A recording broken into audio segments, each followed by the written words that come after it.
trying to call me off of my Honolulu birthday vacation weekend to talk about black fatigue.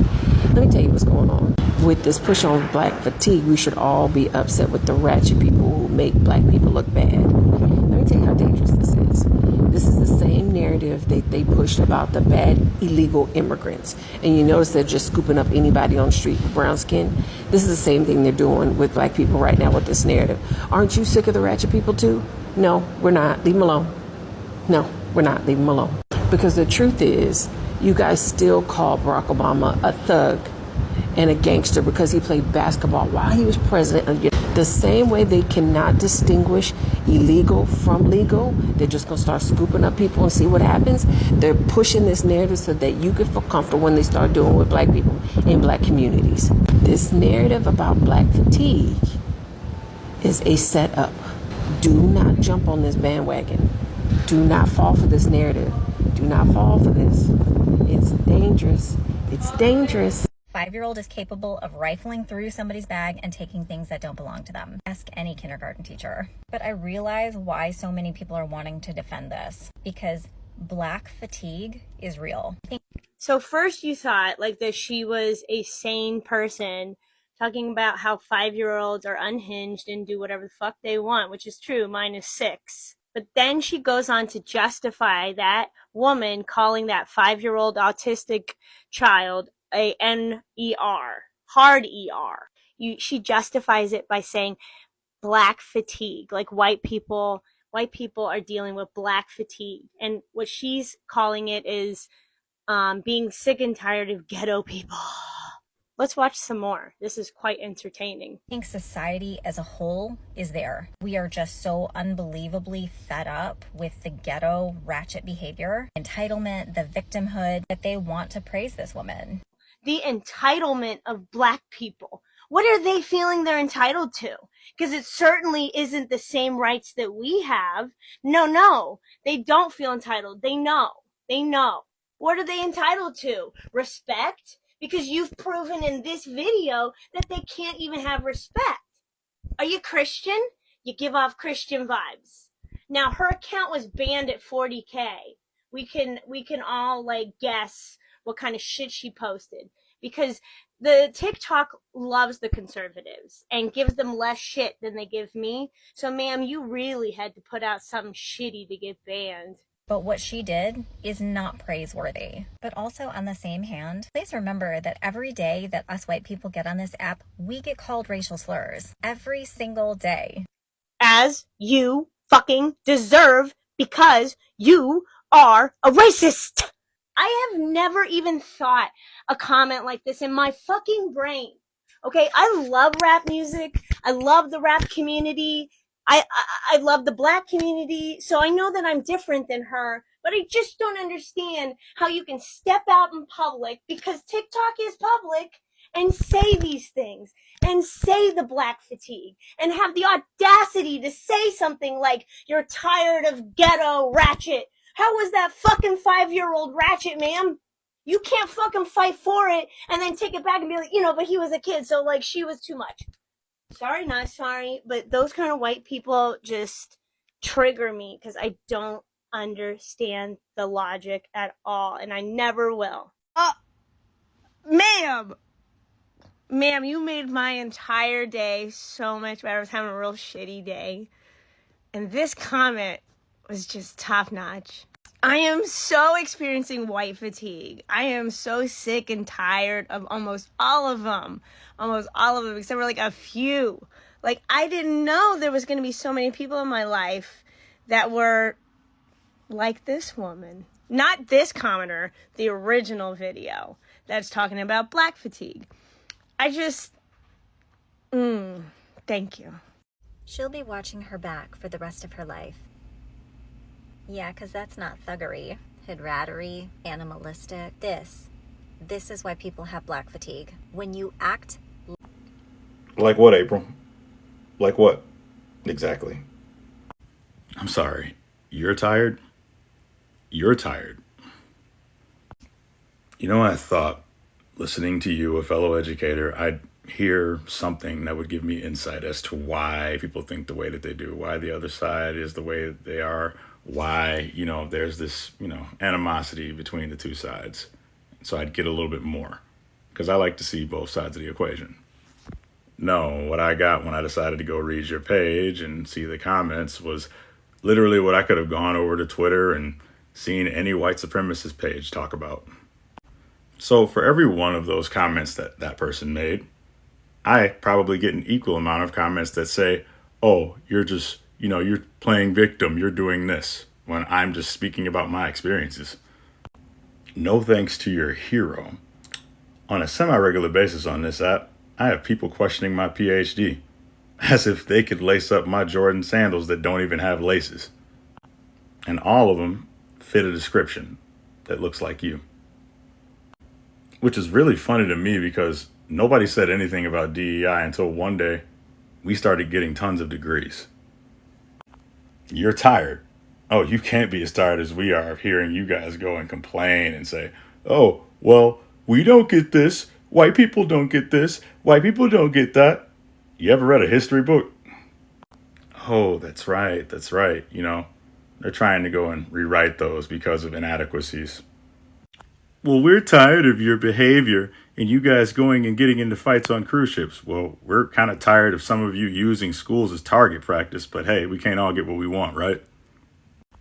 Now, do I believe that she should end up in the next life? Absolutely not. However, I also understand what people will do to go and protect their children. You want some understanding? It has to go both ways, not just one. Also, people do need to recognize that like half of these people are actually bots and not actually real people. Not saying that person was, but a lot of these people who draw up this conflict on here aren't actual people. Who is we? I was looking that shit up, like, what the hell is this new hashtag coming out? And it looks like I got it, and a lot of people do. Aren't we all tired of the same fucking people looting fucking stores and mass looting and just getting away with it? Burning and looting and rioting every single time there's a decision made that doesn't go their way. Ignoring accountability for themselves 100%, blaming everybody except for the criminal. Literally propping up people that unalive people based on race. It's always about race. Can't even enjoy a cruise ship. Can't even enjoy Disney World. You go to spring break here in Panama City, it was fucking ruined by the same group of people. We are fucking fatigued. It's getting fucking old. And then you get one fucking girl that's a racist, and that's all motherfuckers can talk about.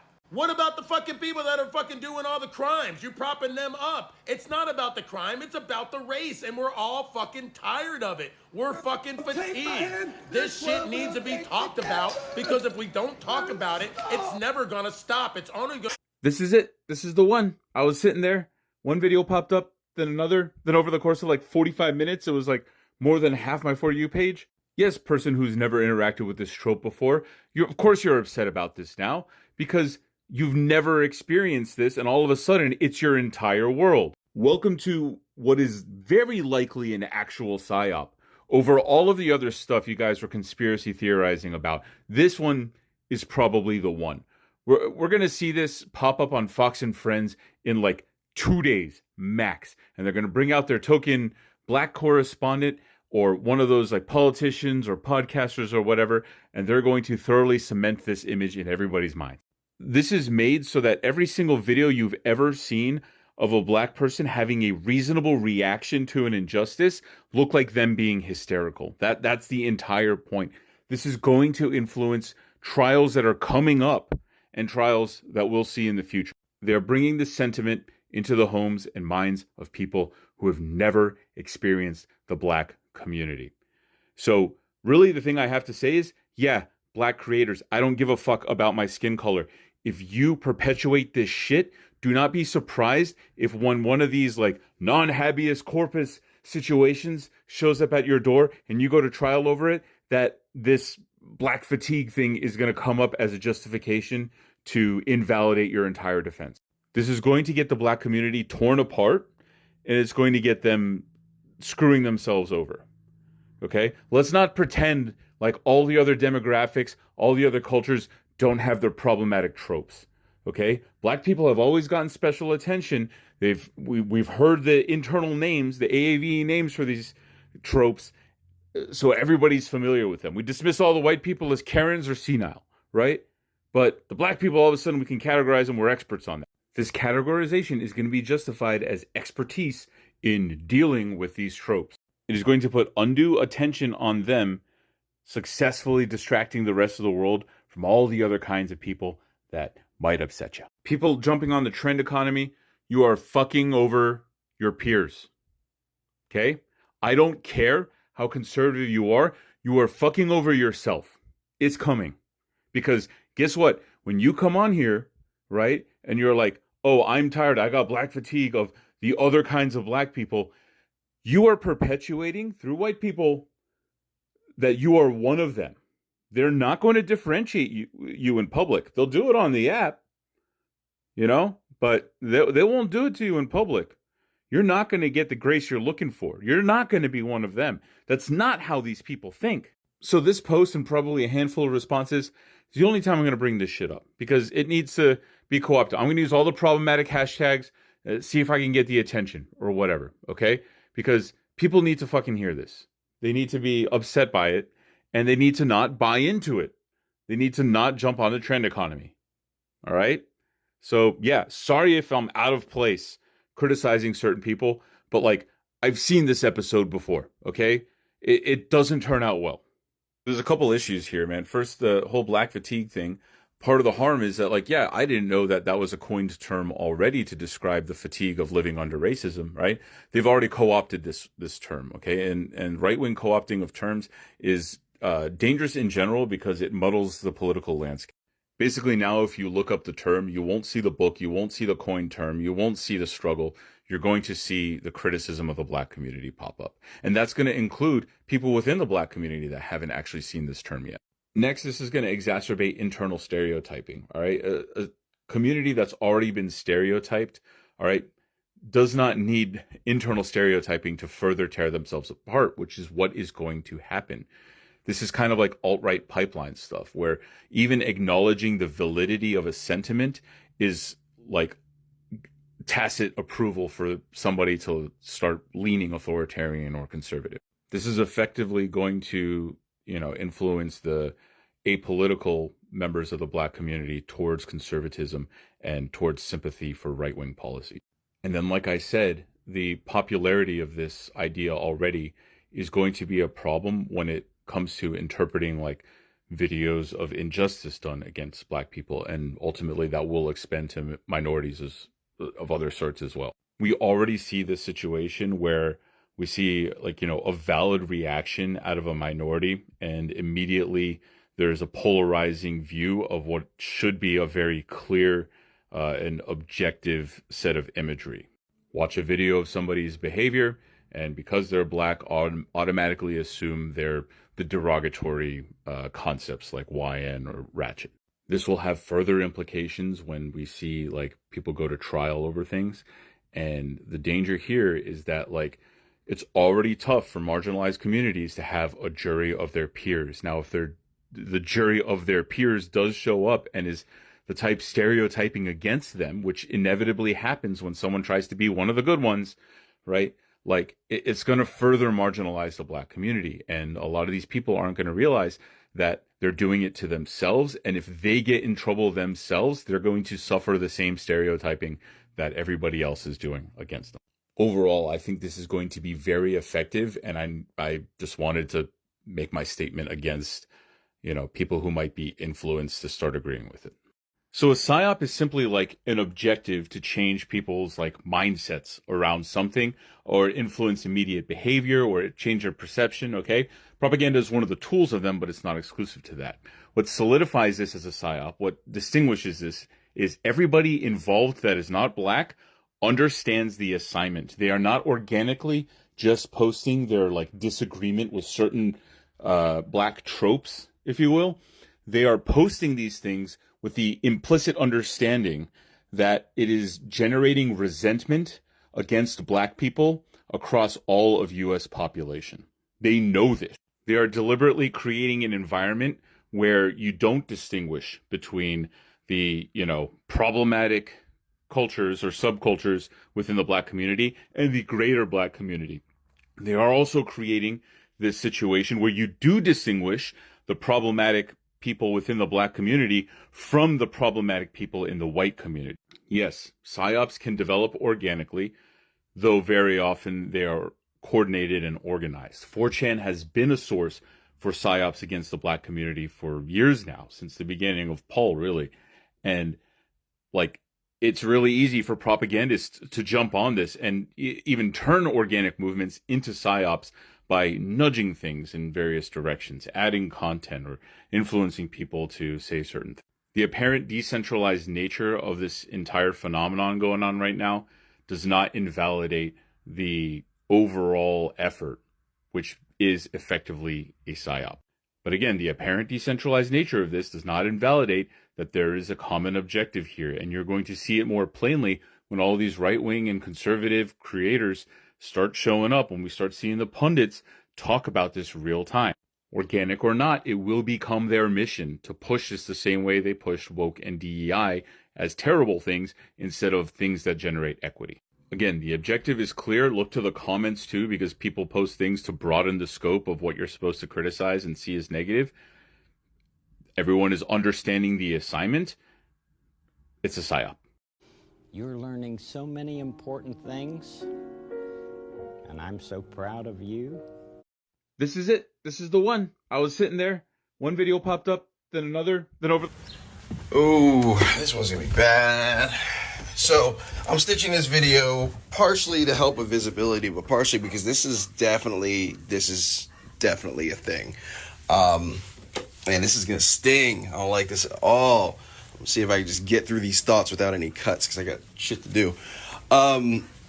Yeah, so this is a heads up for anybody whose interactions with black people are people who articulate their words like I do. That is not justification for you to feel the way that you feel and suddenly feel like you are correct. Black struggle is real, black trauma is real, and it is not the responsibility of black people to narrate and educate you on black trauma and black struggle. However, this is gonna taste so bad. There are people such as myself. I'm married to a white woman. I have a biracial child, and there are people who come into our proximity where they interact with people like me and think, oh, he's safe. He's one of the good ones. I understand the words he says, and he speaks clearly, and he's from the military. Like, this is where they're going to start drawing the lines. On the flip side, when my wife and I bought a house, we made a very, very distinct point to move to a non-white area because we wanted to develop and contribute to a sense of community and not be in an area where it forces assimilation for our family. And we're an interracial couple, so like visibility that we are a positive force and presence in the community is important. We also have unspoken rules. If there's ever a police interaction, I don't say a word. My wife steps in front of me before I have a chance to, because she just knows that it's much more likely that things are going to harm me. However, this is coming. There are going to be so many political pundits just throwing stuff back and forth around this, and it's going to be bad. And it's going to affect places like where I live specifically, because I live in a predominantly black city, in a predominantly black neighborhood, in a predominantly black city. I'm in Baltimore, Maryland. There's a thing everybody locally knows as the white L. It's literally a capital letter L straight down the center of downtown and east into what is called Harbor East and Fells Point and Canton. It's like where the concentrations of whiteness are most prominent, therefore the most affluence goes there, and therefore everyone else is seen as other.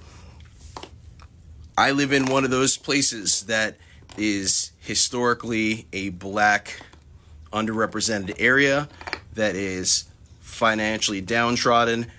However, it is far from what it once was. And like where the house that I own used to be a Section 8 block, and I bought this house in a recent couple years. That is no longer the environment. But we are going to be the targets of this. And I think more specifically, my family is going to be seen, and my presence in this area is going to be seen as like, this is what people should aspire to be. And that's not the angle here. The angle here is community support and people helping their neighbors. Like, there's people that live down the street from me who are much more financially downtrodden, but they're always trying to help us. They want to see my son succeed and do well. They just like buy him clothes, and their kids play with my kid, and just like, we have this sense of community because we are neighbors and we want to know each other's names. We want to help each other out and stuff like that. I am not viewing myself, and I don't want anybody to view me as an example of one of the good ones, but my entire life, especially in my childhood, was spent around people who saw me as their excuse to say this is what blackness should look like. And I want it to be said that I am going to be, and people like me are going to be waved around as an example of what you should aspire to be and why people in the hood need to do better and lift yourself up by your bootstraps and all that. Just, this is, I've seen this my whole life. And as soon as I started seeing this come down my feed, it's coming. I've seen this episode before as well. It's coming. And I don't like it. I've never told this story before. When I was in the Army, I was ending my time in the Army, my 8 years, as Obama was coming into prominence. So I remember I was driving part of my detachment from where our detachment was based to headquarters in Cumberland, Maryland. And we're in a 15-passenger van or a school bus. I don't remember. I was driving it, though. And somebody said, "Hey, Johnson, what do you think about this Obama guy?" And I was like, our detachment is the black group for a predominantly white unit. So this was just an opportunity to start a racial conversation from somebody who I know was a cop, and I was in the reserve. So most of my co-workers were cops in the civilian world and military police in the reserves. This was an opportunity to start stirring up the beehive and just getting people's positions on political leanings and being able to say, like, there's something about that guy that I don't like, but I can't put my finger on it because, like, that's the wording that's used here. And roping me in as an example of, like, yeah, if Johnson agrees with me, then I must be right. Like, this tastes bad, but, like, this is where people like myself who grew up around a lot of palm-colored people and happened to marry a palm-colored person and have biracial children, we are going to they're going to start using us as examples of what to be, and that is fucked. That's fucked. It's coming.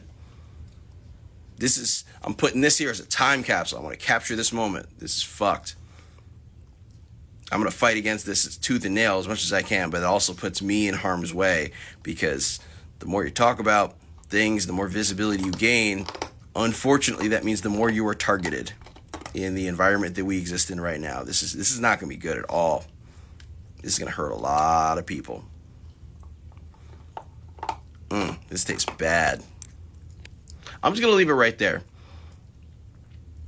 Watch the Grits and Eggs podcast. Listen to the Grits and Eggs podcast. I feel like Deontay can articulate this so much better than I can. YNs, kids in the hood, they are not your enemies. They are our children. They are people that are amongst our community.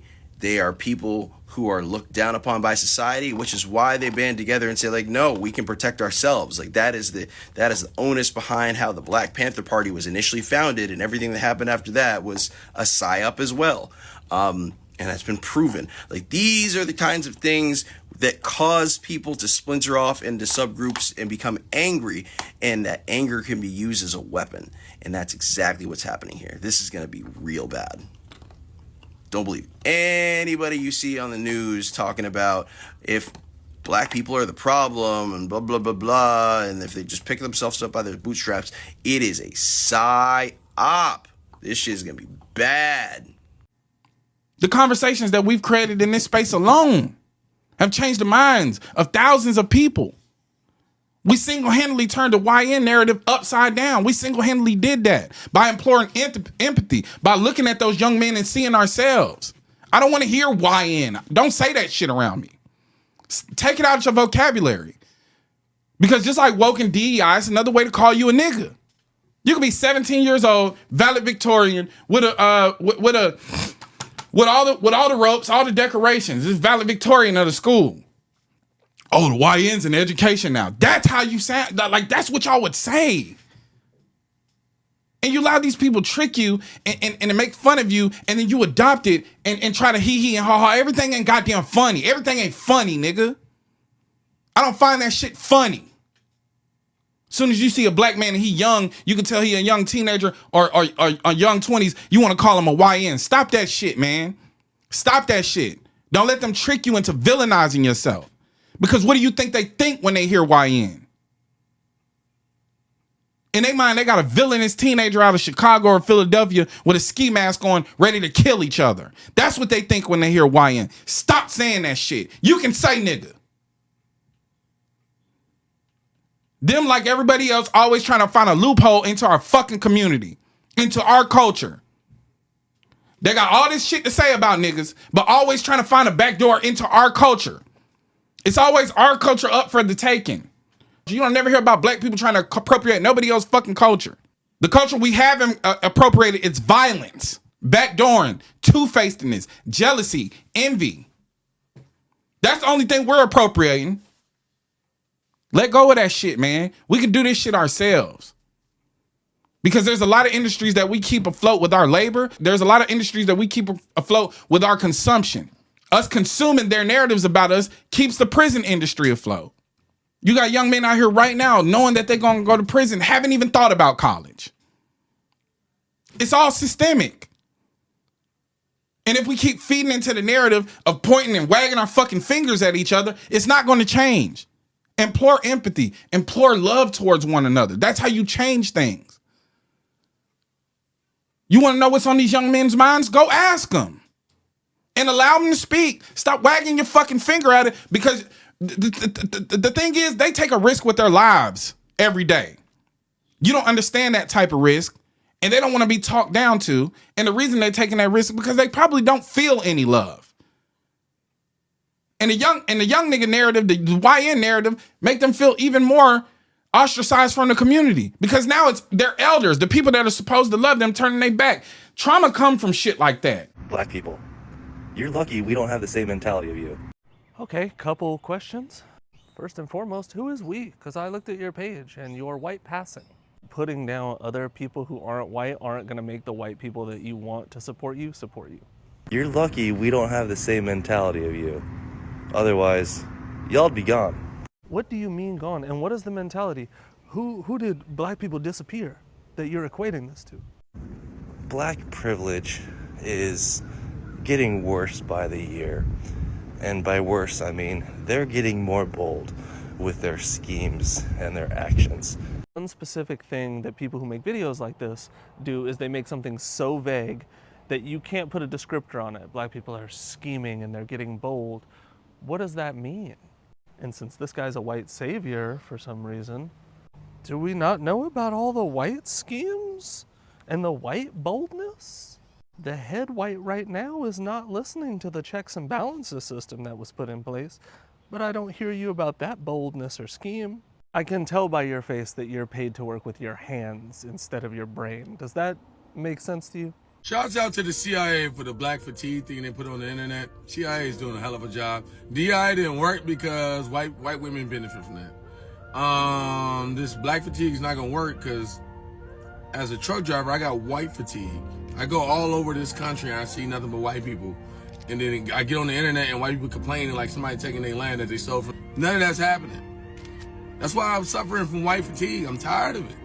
No one's stealing your shit that you stole. Calm down. Is there. We are just so unbelievably fed up with the ghetto. Okay, the part I find fucking hilarious is she's talking about ghetto.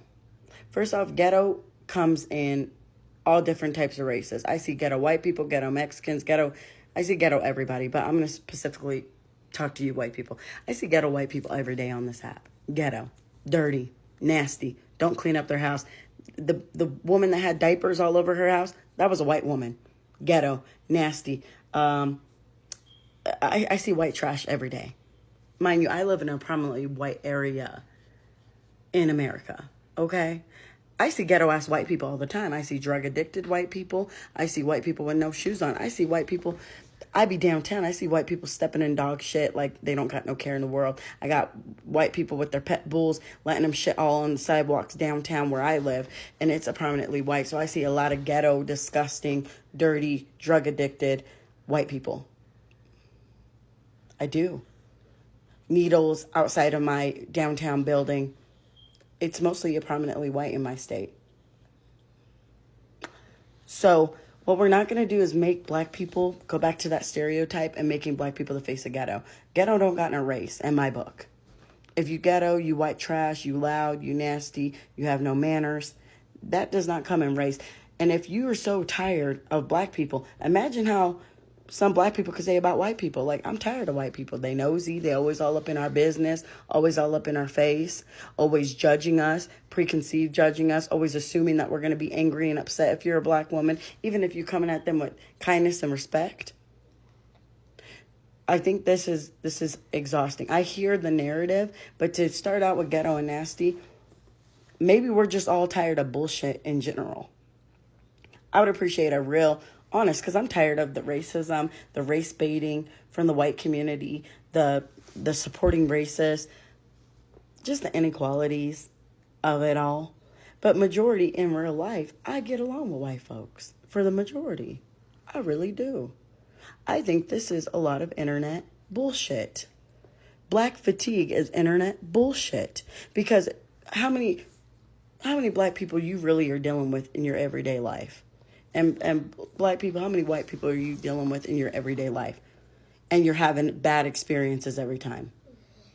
I call bullshit. I feel like majority of people, for the most part, all get along. For the most part. Is there incidents of like racism, inequality, and bullshit? Yes. My parents just went through something at a local Walmart, and my dad had to address this man and tell him not to get in my mother's face or disrespect my mom, or he's going to kick his ass. And that was white trash ghetto-ness to my parents, because my parents are very much well-to-do in our city. You know, so I take that offensively.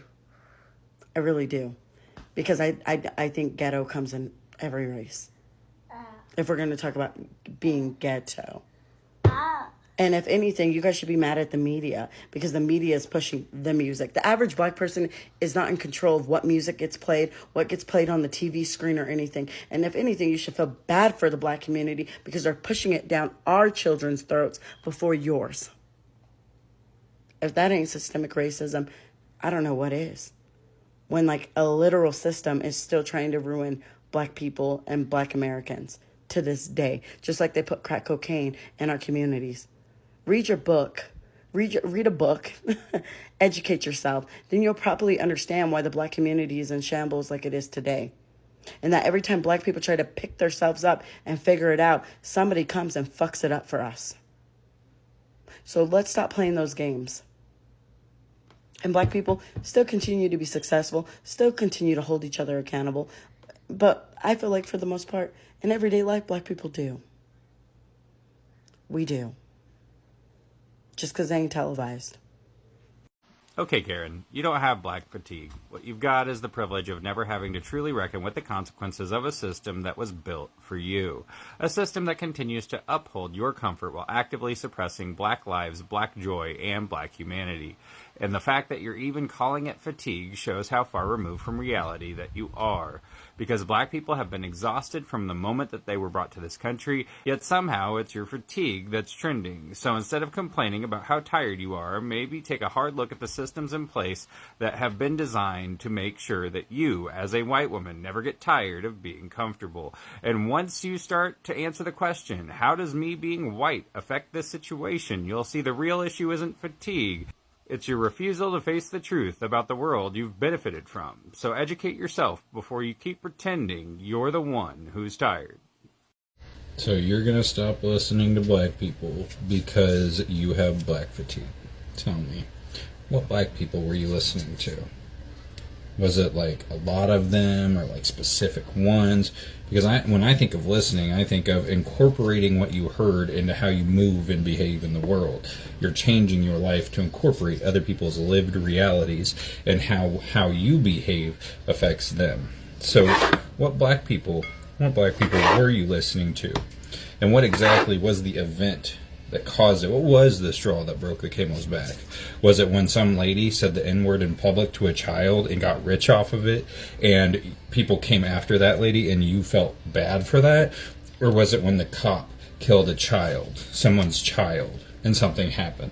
Or was it like what victim event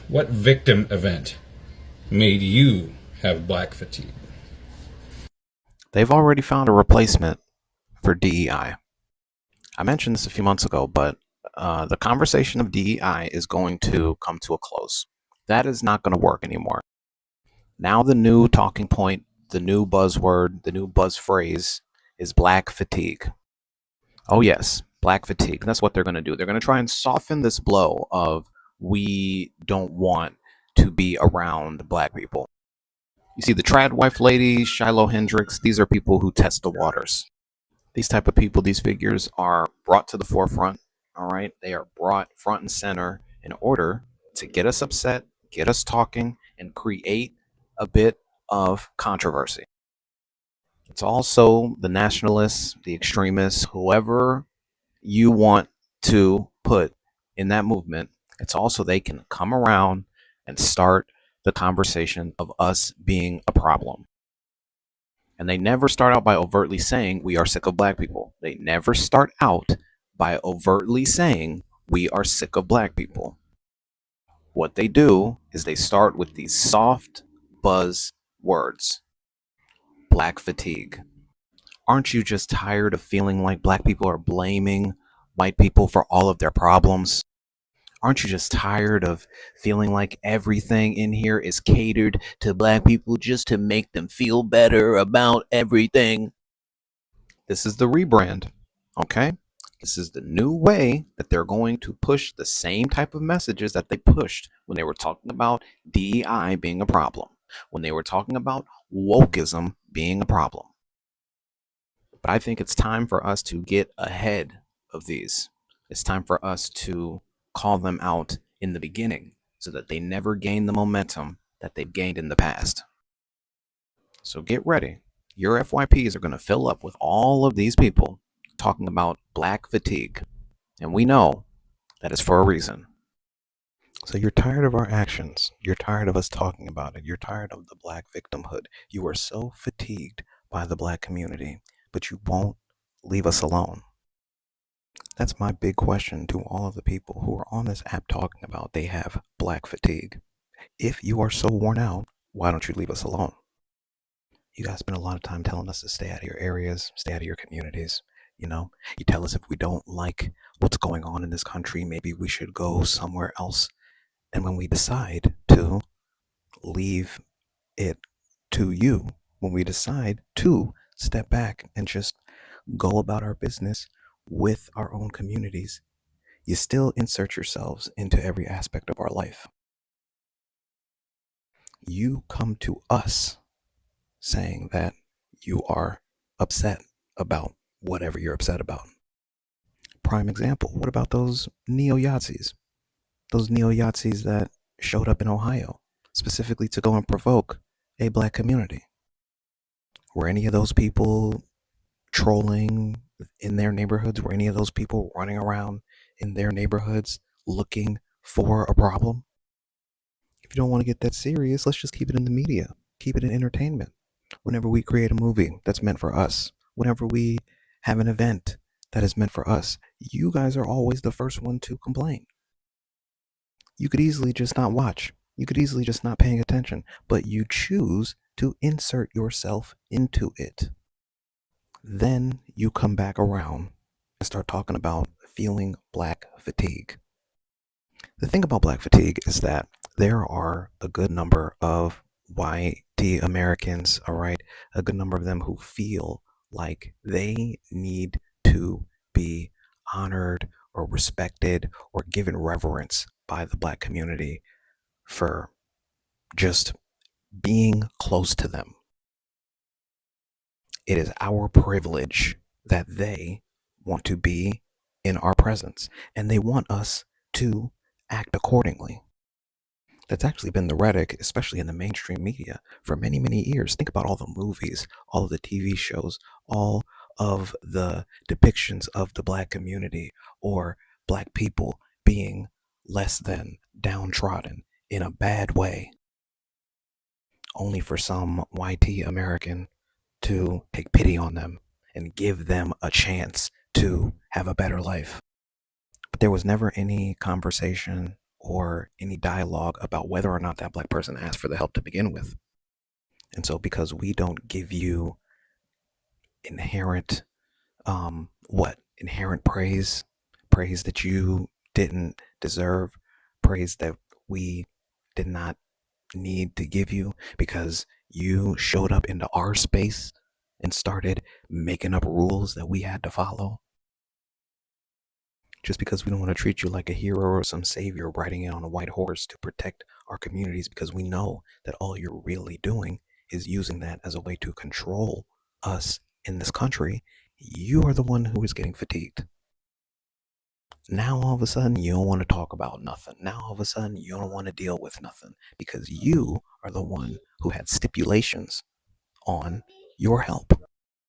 You are the ones who had limits on how much you really cared about what our struggles are in this country.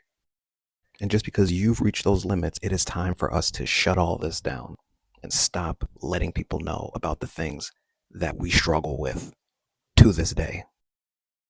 All I'm going to say to that is, if you are so tired, if you are so fatigued, leave us alone. But I don't think you can do that because you need us.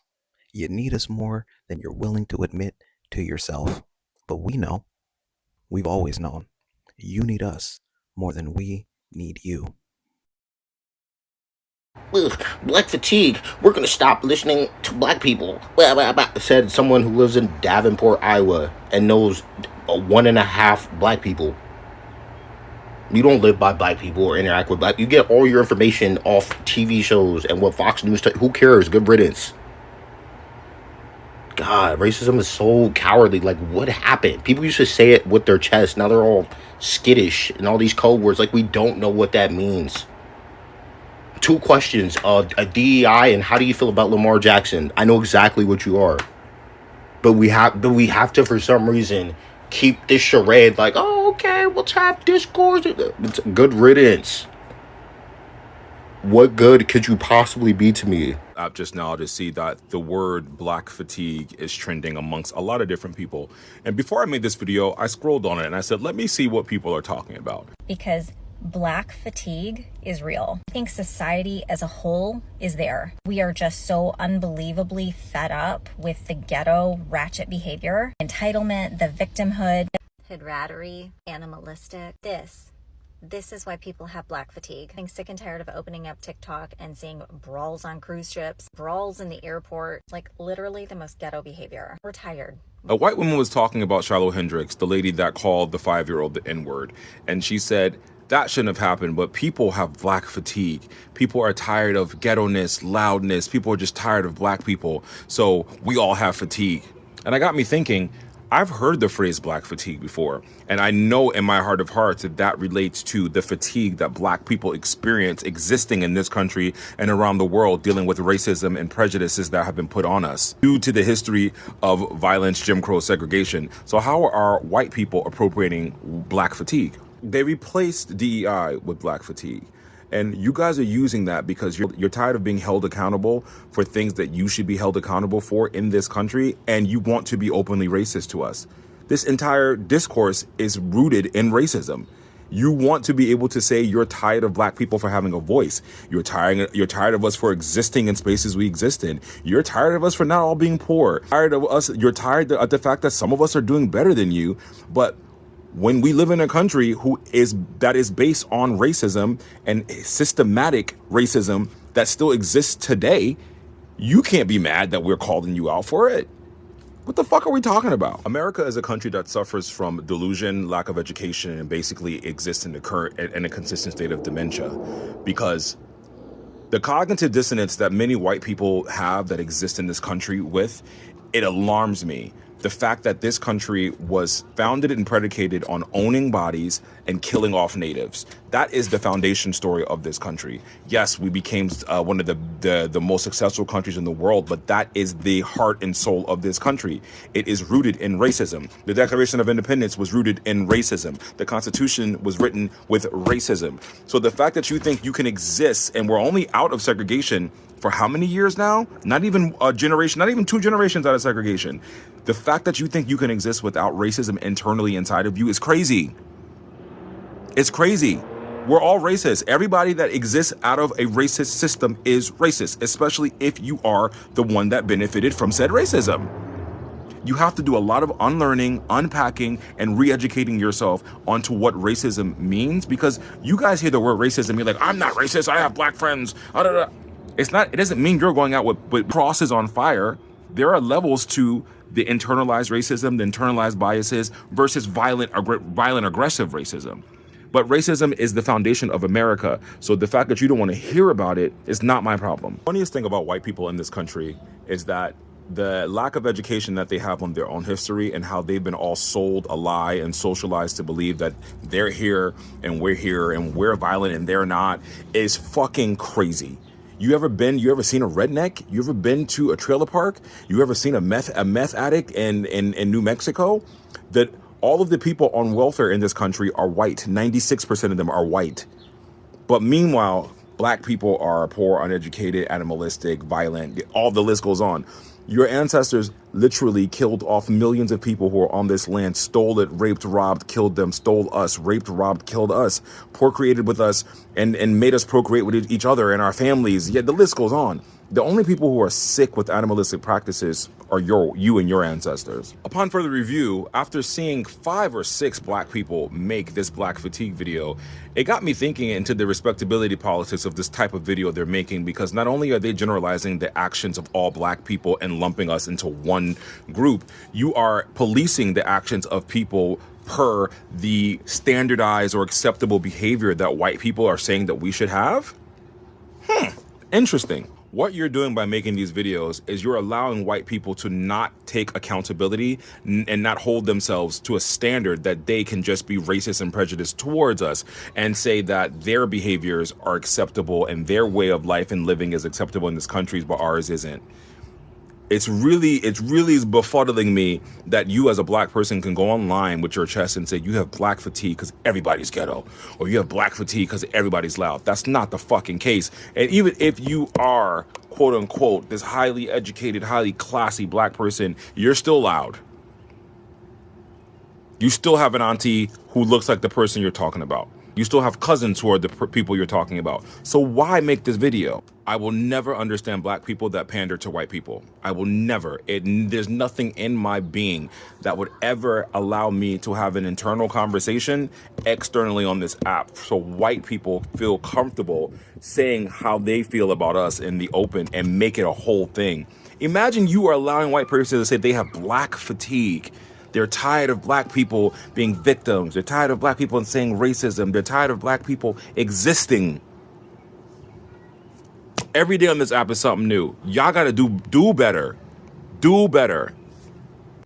Yeah, so let's talk about this real quick. So something that's been kind of interesting for me to process through a lot of these conversations is that I'm realizing Black people are way more relevant and important to a lot of the fabric of certain conversations than a lot of people are willing to acknowledge. You know, so many people seem to be basing a lot of the way that they move around Black people, whether it's positive or negative, right? You have people on the left who are actually using their indifference to anti-racism as a way to court people to their version of the left. Then you also have people on the right who are obsessed with utilizing racism as a way of getting people to vote against their best interest, right? And these people, you know, take Black people out of the conversation. Some of this stuff works a little bit less functionally. Do you know what I mean? Too many people rely on Black people existing as sort of a permanent lower person, you know, something that exists beneath, right? They don't really want to entertain the premise of a Black person being equal, not really, because they both sort of rely on a Black person's inequity, right? Democrats rely on racism existing on the right to sort of argue, oh, this is why you should vote for us, right? People on the right need racism in order to get people on who would probably be on the left if their politics are reflective of their class, right? And racism allowed a lot of them to think, okay, these billionaires are on our sides, billionaires who have screwed them for centuries. They were suddenly able to be like, oh, well, these billionaires are on our side. Why? Because they both don't like Black people, right? It's actually kind of becoming a little funny, and I've been saying this a lot recently, but one of the, I think, unintended effects of the right becoming so vocally and loudly racist right now has been that for me personally, I'm not really offended by white supremacy anymore, because it's like, it's an inferiority complex. Do you know what I mean? Like, these people do not understand that the world would function if they let go of white supremacy. Like, they have such little faith in it, right? Like, in this conversation, contextually, right, you have people who are in the Unfuck America tour who are in so many ways saying that racism is so central to both the people that they're trying to reach and the people within the organization that it's not really productive for them to organize against it, right? It's not really productive for them to remove those people, because at the end of the day, these racist white people on the right aren't really going to listen to Black people, right? They don't really give a fuck about Black people, right? So it doesn't really actually matter to them that these people are being anti-Black, right? Then you got people on the right who have been telling these people forever that the biggest issue in America is people of color, right? Like, I just saw something about Section 8. Apparently they're getting rid of Section 8, right? So many people believe that the only people on Section 8 are Black people, right? I've never been on public assistance. I've never been on public assistance, right? Personally, right? I've known a lot of white people who have been, right? There are so many people who are on public assistance, so many people who are included under things like DEI that are outside of just Black people who are being harmed right now, right? And these people were able to use their racism to get these people to vote against their rights. You know, it's all just very interesting to me. It's all just very entertaining to me. Because at the end of the day, white supremacy is a death cult. And these people are holding on to it desperately because it's like one of their only main sources of power. That's really what it comes down to, right? A lot of white people have such a small vision of what the future could be that they genuinely cannot figure out what the world would look like without white supremacy. So much to the point where they are willing to let it thrive purely so they can continue having the conversations they're having. Like, really, you know, get somebody else to do it. You know, that's how I'm feeling at this point. So here's the conclusion to the essay. I'm going to reread the last paragraph so you can catch up with it. So here's what I'm saying. I'll leave you with this foreboding. In 30 to 40 years, that dominance over the other will be irrevocably pried from the collective grasp of those considered white. due to immigration, migration, higher so-called minority birth rate driven demographic change. At that time, it will be at first a simple math reality, but social and political power will have long been growing in society among non-whites before that event horizon. And shortly after that, power levels among whites and non-whites will catch up substantially because of this math. At that point, the white identity, if it still requires dominance over the other to distinguish and sustain itself as a subconscious benefit in the minds of those who consider themselves as such, the existential, everyday reality of population parity in terms of attitude, expectation, political, and social impact that those considered other will have in a guaranteed and continuing way on white lives in avenues that whites use to be exclusively and absently able to control and sip from, will create an incurable cognitive dissonance of an identity crisis. See, whereas in the past, when their identity was threatened by numbers or achievements or the attitude of the other, they were able to force the offenders back to where their comfort and central identity dictated they belong. And they say back to where the white comfort and the white central identity dictated they belong, via various means, up to and including physical violence and subjugation. At this point, they will realize that potent, reliable tool has been forever taken from them. That age-old cubbyhole of a power pyramid they considered at a subconscious level to be essential will be obliterated. And it has started already. Unless those considered white redefine for themselves before that point what white means without the power dynamic of ages past and at its founding, this identity will fail in every sense of the word. The cognitive dissonance mentioned earlier that an unprepared population will suffer will create many strong social and even physical disruptions and upheavals that for the first time will not be met by acquiescence, capitulation, and cowing under. They will be met by firm, unsympathetic, insistent resistance from the new plural majority. These last-minute tantrums are destined to fail. What will you do then? I hope you get right with the future and embrace it fully. Ride or die.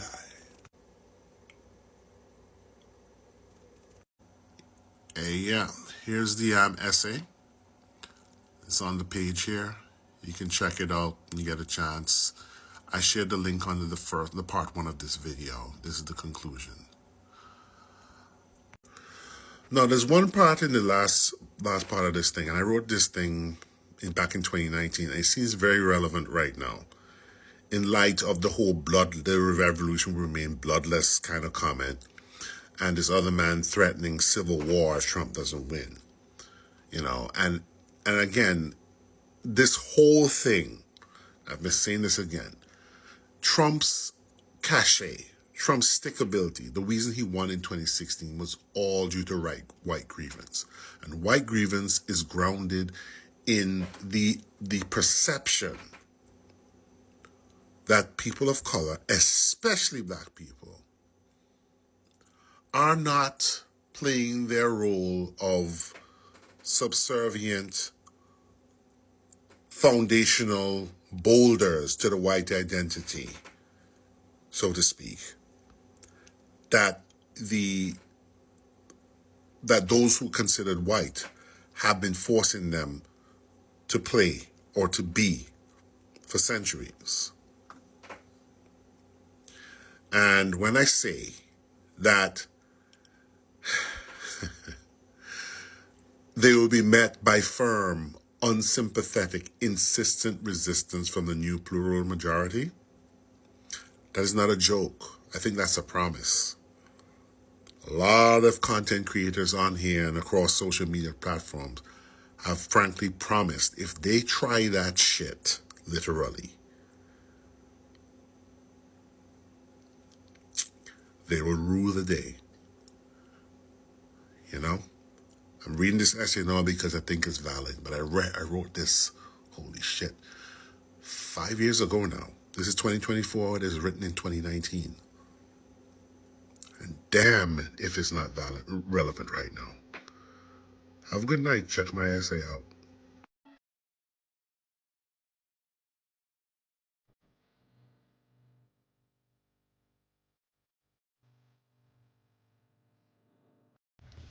So I wanted to do a quick book review on Black Fatigue by Mary Frances Winters. She has a few books that I've been interested in reading, but this is the first one that I actually listened to on audiobook, and I have a few perspectives on it. The first one is coming from the perspective of a mixed black man who is trying to get into this work more and more often, and this book taught me a lot about how to describe the feelings of being fatigued by racism and by the work in DEI and anti-racism that I do, and this helped describe that perspective really well. It has a good mix and blend of evidence-informed information regarding a whole spectrum of how structural and systemic racism affects us, from healthcare to police brutality to the actual mental health of Black people that are experiencing racism on a daily basis, but it also gives practical advice from her experience in forming the Winters Group, which is an amazing group that you should look up. I'm sure they have an Instagram, TikTok, and everything in between, but I thought it was a great introduction for people who are trying to understand what systemic racism really is and how it affects Black people specifically. I loved it. I thought this book was great. It's definitely a good first read for a lot of people that need more data, but also need more perspective from somebody who's been doing this work and has a very close connection to it as well. So overall, great book, great read, especially for first-time readers who are getting into anti-racism and DEIB. Okay, it's late. You don't need to be out driving right now. I mean, I thought you said that we were her village. Doesn't that make us all responsible for her? Son, go get her. Take her on a drive. Eric, Dawn? the police are out more at night. Drive to the lookout where I always take us. Sit down for a bit, talk some. Now, if the police approach, oh my God, you know what to say and what to do, right? Keep my wallet in my cup holder. Insurance and registration in my visor. Roll down the window, keep my hands on the wheel. You toss the wallet on the dashboard because you don't be moving around and reaching things.